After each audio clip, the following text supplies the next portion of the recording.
오늘은 예수님의 제자 레위 마태에 대해서 함께 말씀을 나누기를 원합니다.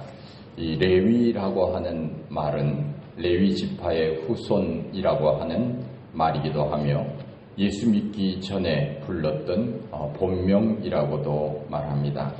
마태의 직업은 세리였습니다. 우리나라도 직업이 다양해져서 우리나라의 직업수가 한 1만 5천 개 정도 있다고 하는데 일본과도 비슷하고 미국은 우리보다 많은 3만 개 이상의 직업이 있다고 합니다. 선진국일수록 직업의 수가 다양하고 많다는 것입니다. 80년대 말까지 우리나라에 버스 안내양이 있었습니다. 시내 버스를 타면 연약한 아가씨가 등을 밀고 버스 문을 치면서 출발 신호를 알려주던 그런 때도 있었습니다. 그리고 타자수, 주판 놓는 사람, 엘리베이터 걸 등 다양한 직업이 있었는데 이제는 시대 속으로 사라졌고 또 다른 많은 직업들이 생겨났습니다. 직업이라고 하는 것은 귀천이 없습니다. 그 어떤 직업도 우리가 이 땅에 살아가면서 천하게 생각해서도 안 되고 천하게 보아서도 안 됩니다.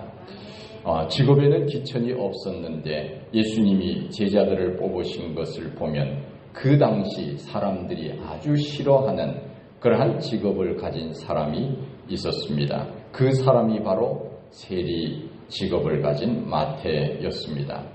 그 이유가 무엇인가? 왜 사람들이 이 세리의 직업을 가진 사람을 싫어했는가 하는 것은 이스라엘이 그 당시에는 로마의 지배를 받고 있었는데 세리라고 하는 직업은 바로 자기 동족에게 세금을 받아서 로마에 바치는 매국노적인 그러한 일을 했기 때문에 그렇습니다. 우리로 말하면 일제강점기 시대에 우리나라 사람이 우리나라를 배반하고 우리나라 사람들을 일제 고발하는 그러한 어떤 사람들과 같아 하는 것으로 이해하면 됩니다. 예수님 당시에 이스라엘에는 세금을 걷어들이는 세리들이 두 종류가 있었다고 합니다. 한 종류는 갑바이라고 하는 그 헬라어 이름을 가진 세리인데 제산세와 같은 일반 세를 징수하는 세리이고 또 한 종류는 모케즈라고 하는 세리인데 이는 그 수입세라든가 통행세 혹은 그 면허세 이런 것들을 걷어들이는 그러한 세리입니다. 이들은 로마 제국의 통치하에서 세금 징수의 임무를 띠고 자신의 동족으로부터 세금을 걷어서 로마 정부에 바쳤습니다. 로마 제국의 강력한 권력을 등에 업고 백성들에게 많은 세금을 걷어들이고 그 중에 일부는 자기가 착복하여 자기의 재산을 늘리면서 백성들을 괴롭혔던 사람들이 바로 세리였습니다. 그래서 그 당시 사람들은 세리라고 하면은 마치 살인 강도범과 같은 그러한 사람으로 취급을 했고 또 그 수준 이하의 사람으로 사람들은 생각을 하여 그를 피하기도 했습니다. 예수님께서 세리 마태를 부르실 때 그가 세간에 앉아 있었던 세리라고 성경에는 나와 있는데 우리는 그가 바로 이 모케즈였다 하는 것을 알 수가 있습니다. 나오는 대로 하는 것이 아니라 더 많은 세금을 자기 임의로 받아서 일부는 자기가 착복을 하고 나머지는 로마에 바치는 그런 역할을 했다고 하는 것입니다. 이스라엘 사람들은 세리를 가장 싫어하고 증오하고 세리라고 하는 말만 들어도 이를 갈게 된 이유가 바로 여기에 있습니다. 그런데 예수님께서는 이 세리인 마태를 부르셨는데 이것은 그 당시에 이스라엘 사람들이 볼 때는 아주 충격적인 일이 아닐 수 없었습니다. 세리의 행동에는 탐욕과 부패와 착취와 협착이 뒤따랐습니다. 그래서 바리새인들이 예수님을 비난할 때 이런 표현을 자주 썼습니다. 세리와 죄인의 친구로다. 그렇게 표현을 했습니다. 세리하고 같이 지내는 것, 같이 옆에 있는 것 자체만으로도 저 사람은 나쁜 사람이야, 저 사람은 어울려서는 안 되는 사람이야 하고 규정을 지을 정도였습니다. 세리가 아니더라도 많은 사람들이 있었을 텐데 예수님은 왜 하필이면은 이런 사람들이 싫어하는 세리를 예수님의 제자로 뽑았을까요? 그것은 구원의 대상자는 그 어떤 직업과도 상관이 없으며 제자가 되는 것도 마찬가지라고 하는 것을 예수님은 우리들에게 보여주시는 것입니다. 마태는 빛나는 황금에 유혹되어 양심을 팔고 자신의 조국을 배신하였고 속이면 속인 만큼 재산이 늘어났지만 종교적인 특권도 박탈당하고 사람들로부터 점점 멀어져 친구도 없이 외로운 인생을 살 수밖에 없었던 사람으로 전락하게 되었던 것입니다.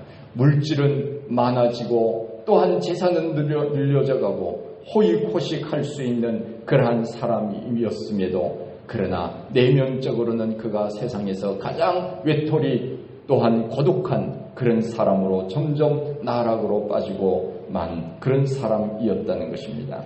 마치 누가복음 19장에 나오는 세리장 삭개오를 연상하게 됩니다. 삭개오가 얼마나 외로웠으면 예수님께서 여리고에 오신다고 하는 소문을 듣고 예수님을 만나기 위하여 그가 뽕나무 위로 올라갔겠습니까?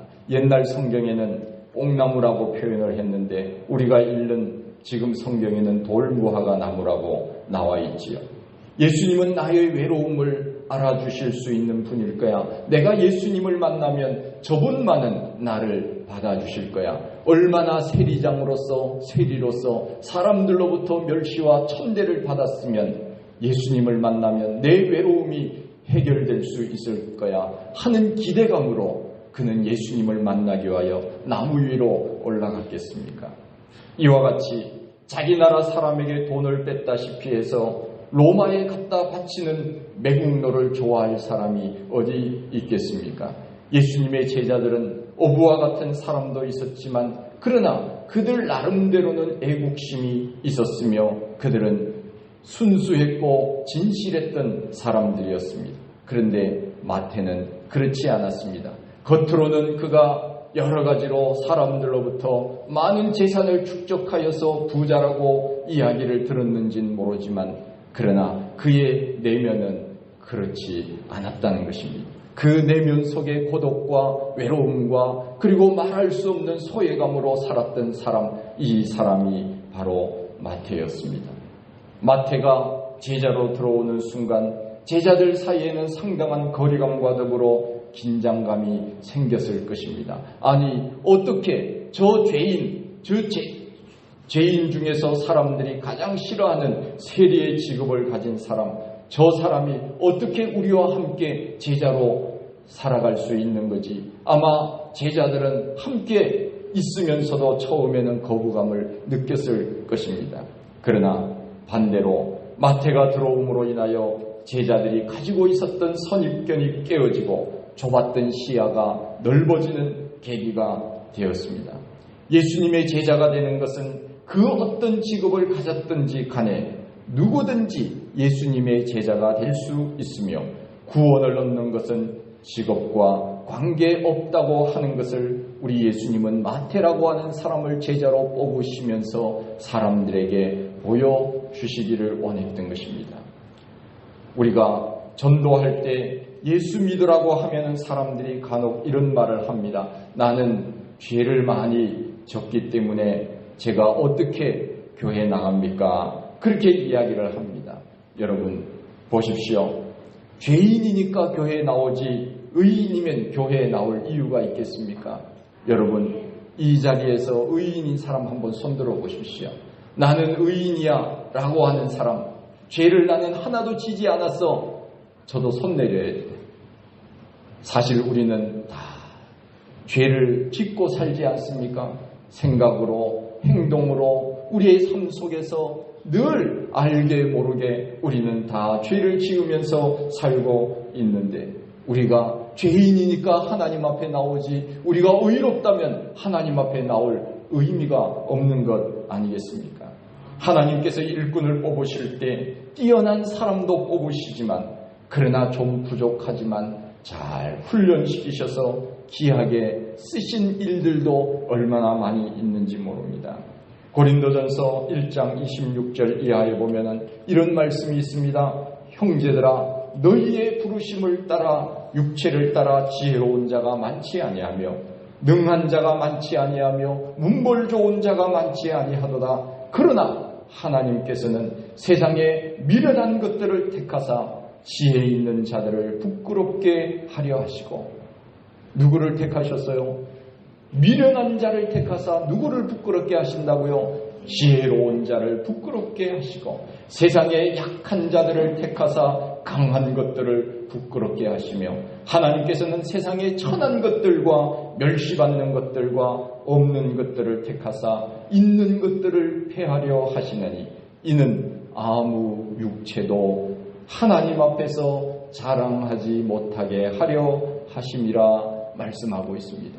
만일 우리가 세상에서 나는 가장 지혜로운 사람이야, 나는 가장 강한 사람이야, 나는 세상에서 가장 잘 나가는 사람이야, 그 사람은 자기 스스로 자랑하지만 그러나 하나님은 그의 자랑을 인정하지 않는다고 하는 것입니다. 하나님 나는 약합니다. 하나님 저는 천합니다. 하나님 저는 죄인입니다. 마치 그야말로 바리새인이 아닌 세리의 기도를 하나님이 들어주셨던 것처럼 하나님 앞에 부족하고 연약한 사람들을 하나님께서는 부르셔서 하나님의 일꾼으로 사용하신다는 것을 예수님은 마태라고 하는 사람을 부르심으로 인하여 그것을 사람들에게 가르쳐 주고 싶으셨던 것입니다. 하나님께서는 세상에서 잘난 사람도 부르시지만 그러나 잘난 사람만 쓰시는 것이 결코 아닙니다. 아무도 자랑하지 못하도록 약한 자, 멸시받는 자, 천한 자 이런 사람들을 하나님께서 부르셔서 그들을 잘 훈련시키셔서 주의 훌륭한 제자로 삼으시는 것을 우리는 오늘 보게 됩니다. 마태는 예수님의 부르심을 받을 때 어떻게 행동을 했습니까? 성경에 보니까 예수님께서 나를 따르라, 그가 세간에 앉아 있는 것을 보시고는 나를 따르라 했을 때 마태는 그 어떤 이유도 되지 않았습니다. 순종하여서 모든 것을 버리고 예수님을 따랐다고 했습니다. 생각해보면 그가 세리로서 앞으로 그 세리의 일을 계속한다고 하면은 얼마나 많은 돈을 벌 수 있었으며 그것으로 배불리 먹으며 살 수 있는 미래가 보장되는 것 아니겠습니까? 그야말로 최고의 자리, 사람들이 어찌 보면은 나도 저 자리에서 올라가서 좀 돈을 좀 벌었으면 좋겠다 하는 그 자리 아닙니까? 세상적으로 말하면 그렇다는 것입니다. 그런데 예수님께서 마태를 부르실 때 나를 따르라 말씀하시니까 그것을 다 버리고 주님을 따른 사람이 바로 마태입니다. 아마 마태는 그 마음속에 나도 예수님께 부름을 받았으면 좋겠다. 나도 이 모든 잘못된 직업을 버리고 잘못된 일들을 떠나서 예수님의 제자가 되어서 나도 좀 의롭게 살고 싶다 하는 그 마음에 간절한 그러한 소원이 있었는지도 모르지요. 그러기에 예수님께서 부르실 때 전혀 이유를 대지 아니하고 예, 제가 따르겠습니다. 그렇게 고백한 것이 아니겠습니까? 마태는 나중에 그가 마태복음을 쓸 때 이렇게 고백을 했습니다. 마태복음 6장 24절에 보면은 이런 말씀이 있습니다. 한 사람이 두 주인을 섬기지 못할 것이니 혹 이를 미워하며 저를 사랑하거나 혹 이를 중히 여기며 저를 경히 여김이라. 너희가 하나님과 재물을 겸하여 섬기지 못하느니라.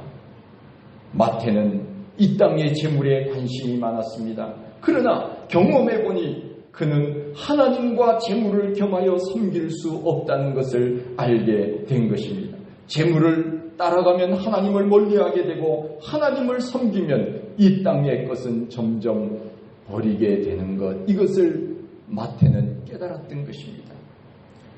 예수님의 제자 중에 베드로, 안드레, 야고보, 요한, 그리고 마태, 이런 사람들이 있습니다. 이들의 공통점이 무엇입니까? 주님께서 나를 따르라고 했을 때 그들은 좌고우면하지 않았습니다. 성경에 보면은 즉시 배와 그물을 버려두고 예수를 따르니라. 오늘 마태도 마찬가지입니다. 그가 세간에 앉아있는 것을 보시고 나를 따르라고 했을 때 예, 제가 주님을 따르겠습니다. 모든 것을 버리고 주님을 따랐던 사람입니다. 하나님은 어떤 사람을 쓰시는가 하면 이유를 대는 사람을 쓰지 않으십니다. 하나님 말씀에 순종하겠습니다. 하나님의 말씀이면 우리가 그대로 실천하겠습니다. 예배드리라고 하면 예배드리고, 기도하라고 하면 기도하고, 전도하라고 하면 전도하고, 예, 제가 이유를 대지 않고 실천하도록 노력하겠습니다 하는 그 순종의 마음을 갖는 사람, 이 사람을 하나님께서는 쓰시는 것입니다. 제가 이것도 해야 되고 저것도 해야 되고 여러 가지 해야 될 일들이 많은데 아직은 아니고요. 다음에 하겠습니다. 다음에 언제요? 죽을 때 하겠습니까? 죽을 때 그때 가서 교회 나오겠습니까? 그때 예수 믿겠습니까? 우리가 우리의 앞날을 어떻게 압니까? 오늘 우리는 주님의 말씀에 순종해야 됩니다. 그럴 때 우리 주님께서는 마태와 같이 그야말로 죄인 중에 죄인인 이 세리와 같은 사람을 쓰시는 것 아니겠습니까? 우리에게 믿음이 있다면 그것이 증거로 나타나야 되는데 그 증거가 바로 주님의 말씀에 순종하는 것입니다. 마태는 어찌 보면은 그 좋은 세상적인 직업, 돈을 벌 수 있다면 세리보다 더 좋은 직업이 없었을 텐데 그것을 다 버리고 주님을 따른 것입니다. 마태는 순종의 사람이었습니다.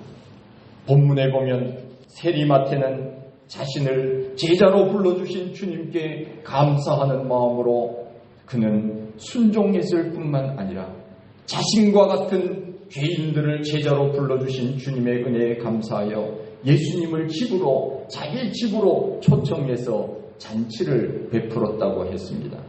마태의 친구들인 세리들도 초청을 받아서 마태의 집에서 함께 식사를 하게 되었습니다. 그것을 누가 보았는가 하면은 바리새인과 서기관들이 보았습니다. 그때 이 바리새인들과 서기관들이 뭐라고 이야기합니까? 제자들에게 말합니다. 어찌하여 너희 선생은 세리와 죄인들과 함께 잡수시느냐? 다시 말하면 예수님이 이 세리들과 같이 있다고 하는 것, 예수님을 비난하기 위해서 너희 선생은 어찌하여 세리들과 죄인들과 같이 음식을 먹을 수 있느냐? 잘못되었다 하는 것을 말하기 위하여 지금 바리새인들은 비난하는 것 아닙니까? 그때 예수님께서 뭐라고 말씀하셨습니까? 건강한 자에게는 의사가 쓸데없고 병든 자에게라야 쓸데있느니라. 나는 의인을 부르러 온 것이 아니요 죄인을 부르러 왔노라. 죄인들이 구원받으려면 신령한 의사 되신 예수 그리스도, 그분 앞에 내 모든 것들을 다 내려놓고 순종하는 마음으로 주님께 나를 맡기면 우리 주님께서는 이 세상의 것보다 더 아름답고 더 풍성한 것으로 우리에게 주실 줄로 분명히 믿습니다. 로마서 3장 10절에 의인은 없나니 하나도 없다고 했습니다. 바리새인들이 아마 자기들은 스스로 의인이라고 생각을 했지만 그러나 그들은 죄인입니다. 예수님께서 마태복음 21장 31절에서 말씀하시기를 내가 진실로 진실로 너희에게 이르노니 세리들과 창기들이 너희보다 먼저 하나님 나라에 들어가리라. 바리새인들이 뭐라고 했습니까? 우리는 의인이라고 얘기했습니다. 나는 일에 한 번씩, 세 번씩 금식을 하고 하나님 앞에 모든 것들을 다 바치면서 믿음으로 살려고 애썼다고 자랑하지 않았습니까? 그러나 우리 주님께서 보실 때는 바리새인들이 의인이 아니라 죄인이었습니다. 이 세상에는 마태처럼 자타가 공인하는 죄인이 있는가 하면 바리새인처럼 의인인 척하는 죄인이 있다는 것입니다. 이 두 종류의 죄인 중에 누구의 죄가 더 크겠습니까? 말할 것도 없습니다. 우리는 의인이 아닙니다. 하나님께서 우리를 사랑하셔서 우리를 법적으로 하나님의 그 주권하에 의인이라고 인정을 받은 사람으로 이 땅을 살지만, 그러나 우리는 여전히 죄 가운데 노출된 사람으로 하루하루를 살고 있지 않습니까? 우리는 우리 스스로 하나님 나는 죄인입니다 이렇게 고백해야 되고, 하나님은 아니야, 내가 너를 의인이라고 인정해 주어서 괜찮아, 너는 의인이야, 하나님께서 그렇게 말씀하시는 것이지 내 스스로 의인이라고 말하는 것은 잘못된 것이지요. 우리는 여전히 죄인이라고 하나님 앞에 고백할 때 하나님이 괜찮다고 말씀하시는 것 아니겠습니까? 그런데 바리새인들은 스스로 의인이라고 이야기를 한 것입니다. 그것이 바로 더 큰 죄가 아니겠습니까? 사실 예수님께서 책망하시고 정죄하신 대상은 죄인들이 아닌 자칭 의인들이었습니다. 예수님께서 그들에게 뭐라고 책망하셨습니까? 화 있을진저 외식하는 서기관과 바리새인들이여, 뱀들아, 독사의 새끼들아, 너희가 어떻게 지옥의 판결을 피하겠느냐? 마태복음 23장 29절 이하에 나오고 있습니다. 너희들이 예수 그리스도를 모르고 예수 그리스도를 비난하며 너희를 구원하기 위하여 오신 예수 그리스도를 그렇게 모욕하는데 너희들이 지옥의 판결을 피할 수 있겠느냐? 예수님께서는 세리를 책망한 것이 아니라 세리와 함께 있는 예수님, 그 예수님과 세리들을 비난했던 바리새인들을 책망하고 계신 것입니다. 마태는 예수님을 만나고는 그의 삶이 잔치집과 같은 삶이었습니다. 예수님을 만나고는 그는 늘 잔치를 베풀었습니다. 주님과 더불어, 그리고 세리들과 함께 모여서 예수님께 대접하면서 그 거듭남의 축복을 누렸던 것입니다. 우리도 마찬가지입니다. 내가 예수 그리스도를 믿고 난 다음에는 언제나 내 마음속에 기쁨이 있어야 됩니다. 잔치집과 같은 그런 마음으로 우리가 살아야 되지 않겠습니까? 사람들에게 요즘 어떻게 사느냐고 물으면 사람들은 이렇게 이야기를 합니다. 예, 그럭저럭 삽니다. 어떤 사람들은 마지못해 살지요. 또 어떤 사람들은 이렇게 말합니다. 죽지 못해 살지요. 그렇게 이야기를 합니다. 우리 예수 믿는 사람은 이런 말 해서는 안 됩니다. 우리는 그야말로 기쁨으로 살지요. 할렐루야. 우리는 그렇게 대답할 수 있어야 됩니다. 항상 기뻐하라, 쉬지 말고 기도하라, 범사에 감사하라. 이것이 바로 하나님의 뜻이니라 말씀하신 것처럼 우리는 언제나 예수 그리스도를 믿는 이 구원의 감격과 기쁨으로 우리가 살아야 되지 않겠습니까? 그럭저럭 살아서는 안 됩니다. 마지못해 살아서도 안 됩니다. 죽지 못해 사는 것이 아닙니다. 예수 그리스도 안에서 누리는 이 평안과 기쁨, 그 가운데 우리는 주님과 더불어 살아가는 삶이 되어야 되지 않겠습니까? 나를 구원해 주신 주님, 나를 부르셔서 예수 믿게 하시고 직분을 주시고 일꾼으로 살아가게 하신 주님, 그 은혜에 감사하여 기쁨으로 살아가는 삶을 우리의 하나님은 원하시는 것입니다. 마태는 그가 전에는 마음속에 말할 수 없는 강박관념과 사람들에게 표현할 수 없는 그런 고독감이 그 마음속에 있었을 것입니다. 그러나 예수님을 만난 다음에는 그 마음이 기쁨의 마음으로 변화되었습니다. 마태는 예수님의 제자가 되어 나중에 우리가 읽은 이 마태복음을 기록하지 않았습니까? 마태복음을 보면 그의 솜씨가 얼마나 논리적이고 정연한지를 우리는 봅니다. 예수님의 족보를 14대, 14대, 14대, 42대로 구약에서부터 잘 정리해 놓았습니다. 구약의 족보를 잘 정리할 수 있는 능력은 아마 마태가 아니면 하기 힘든 일이었을지도 모릅니다. 마치 흩어져 있는 구슬을 꿰어놓듯이 일목요연하게 마태는 성경을 기록하면서 족보를 적지 않았습니까?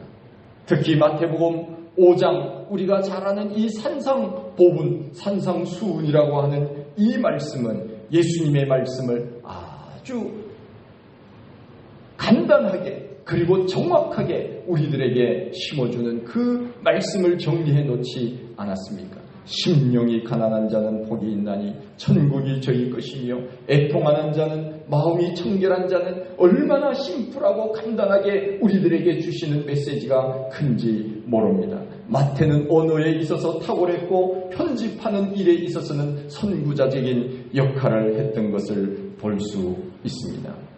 독일의 유명한 음악가 바흐라고 하는 사람이 1727년에 종교음악 오라토리아로 작곡한 그 유명한 마태 순환곡이라고 하는 것이 있습니다. 이 마태 순환곡은 연주만 하는 시간이 무려 3시간 이상이라고 합니다. 얼마나 참 이 수준 높은 곡인지 모릅니다. 그는 종교음악을 대부분 작곡을 했습니다. 마태복음에서 그는 그 영감을 얻어서 우리 예수님께서 살았던 일생을 마태의 순환곡이라고 하는 제목, 이 마테우스 패션이라고 하는 제목으로 그가 이 작곡을 했습니다. 그 가사의 내용을 보면은 이런 내용이 있습니다. 주님, 저를 불쌍히 여기소서. 제가 흘리는 눈물을 보시어 당신 앞에서 가슴 아프게 통곡하는 제 이 마음과 이 눈을 보소서. 주님, 저를 불쌍히 여기소서. 그러면서 1장에서부터 쭉 길게 나가는 그러한 가사들이 있습니다.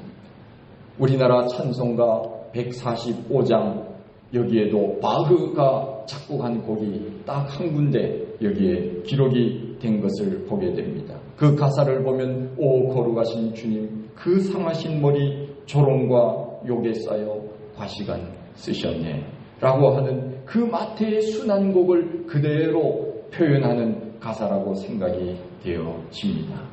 마태는 사람들이 멸시하는 세리의 그러한 사람이었지만 그러나 주님께서 그를 부르셔서 위대한 전도자로 삼으신 것을 봅니다. 그는 나중에 아프리카 에티오피아에 가서 그는 복음을 전했는데 에티오피아 사람들이 마태를 이렇게 별명을 지어주었습니다.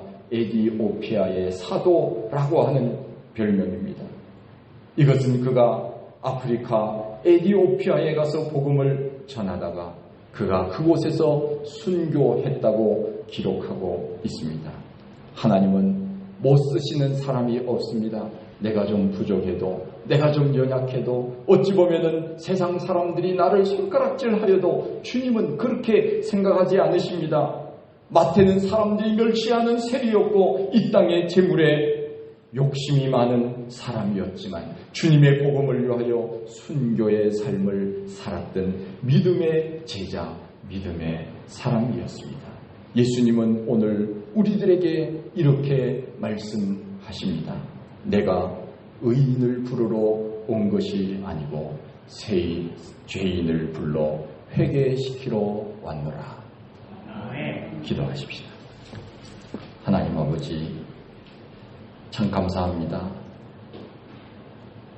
우리도 하나님 앞에서는 다 죄인이고 우리의 부끄러운 모습들을 내어놓기조차 힘든 그러한 우리의 모습들이 얼마나 많이 있는지 모릅니다. 그러나 우리 예수님께서는 사람들이 싫어하는 세리 마태, 그 마음속에 재물로 인하여서 탐욕으로 물질에만 관심이 있었던 마태, 조국에 대한 배신을 하며 사람들로부터 매국노라고 손가락질을 받았던 마태, 그러나 주님을 만난 이후로 그는 복음을 전하며 순교까지 했던 그의 믿음의 모습을 보게 됩니다. 우리 주님께서는 그 어떤 사람도 훈련시켜서 하나님의 귀한 일꾼으로 사용하여 주시는 줄 믿사오니 주여 우리를 훈련시키셔서 주의 귀한 일꾼으로 삼아 주시옵소서. 감사하옵고 예수님 이름으로 기도하옵나이다. 아멘.